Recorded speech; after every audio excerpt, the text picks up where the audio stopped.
نماز کے لیے ہمیں ٹائم نہیں ملتا.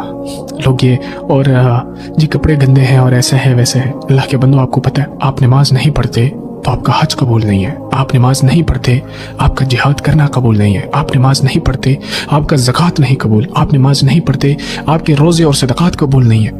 آپ نماز نہیں پڑھتے آپ اللہ کے سامنے انبار اور ڈھیر سارے اعمال اچھے اعمال لے کر جائیں، اگر اس میں نماز نہیں ہے تو ان اعمالوں کا کوئی فائدہ نہیں ہے. آج اگر مجھے پتہ ہے کہ مثال کے طور پہ مجھ سے گھر میں یہ پوچھا جائے گا کہ میں جب باہر سے آؤں گا گھر کہ تم کہاں سے آ رہے ہو، تو میں یقین کریں ڈرتا ہوں کہ میں کسی غلط جگہ پر نہ جاؤں، کیونکہ گھر میں میرے سے پوچھا جائے گا. اور آپ کو پتہ ہے کہ اللہ کے حقوق میں سے سب سے پہلا سوال وہ نماز کا ہونا ہے. تو پھر سوچیں کہ ہمیں اس بات کا خوف کیوں نہیں ہے، کیوں اس بات کا ڈر نہیں ہے ہمارے دلوں میں، ہم کیوں نماز کی پابندی نہیں کرتے. آپ بے شک اچھے اعمال بے حد کم لے جاؤ اللہ کے پاس اور نماز کی پابندی لے کر جاؤ اللہ کے پاس، تو پھر اللہ غفور رحیم ذات ہے کہ وہ شاید اسی نماز کی وجہ سے آپ کی مغفرت کرتے ہیں انشاءاللہ.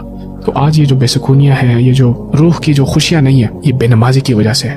میں سمجھتا ہوں کہ یار رات کو ایک بندے کو نیند کیسے آتی ہے کہ وہ نماز نہیں پڑھ کر سوتا، وہ سکون سے کیسے سوتا ہے یار. اللہ کی قسم میری یہ بات مطلب ہضم نہیں ہوتی مجھ سے کہ نماز پڑھے بغیر آپ سوتے کیسے ہیں، آپ کو سکون کیسے آتا ہے.